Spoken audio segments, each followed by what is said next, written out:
Lahat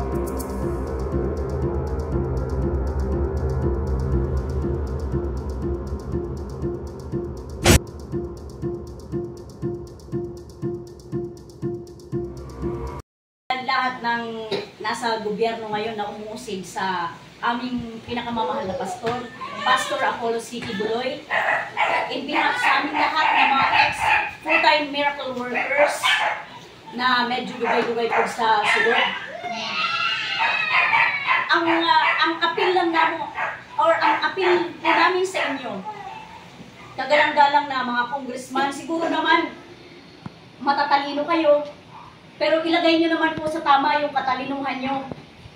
We seek for fair and just trial para sa amo ang pastor, Pastor Apollo Kibuloy. Sa SMNI, pati na rin kay pastor sa Senado. Madam Risa, wag naman ganyan, halata masyado eh. Connect kayo mula sa kasamahan mo sa Congress hanggang sa taas sa Senado. Wala kayong ibang ginawa kundi pasamain ang pangalan ni Pastor. Paano naman kami na nagmamahal at naniniwala kay Pastor Apollo C.T. Buloy? Nasasaktan na rin kami. Sobra na ang ginagawa niyo. Grabe na talaga, as in. Below the belt na Jude. Ano pa ba yan? Ano ba yan? In aid of legislation, parang hindi na rin eh. Hindi na, gusto niyo talagang patahimikin si Pastor. Dahil bakit?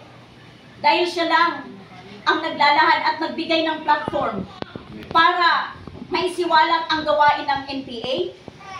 Kung nasa gobyerno po kayo, at totoong nasa gobyerno kayo para kayo sa amin na mga ordinaryong tao, citizen, Filipino citizen, hindi nyo yan gagawin.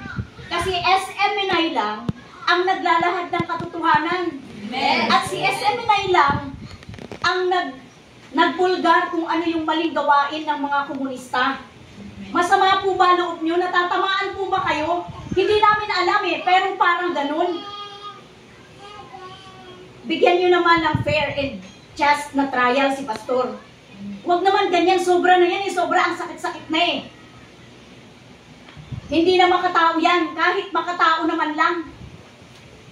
Sobra ng pangbabastos nyo sa pastor namin. Sobra na talaga. Nakakaiyak na. Pero baka magtatawanan lang kayo sa ginagawa namin. Kaya lang, still, naniniwala pa rin kami. Amen. Naniniwala kami na ang Panginoon sa taas, hindi unfair, hindi katulad ninyo.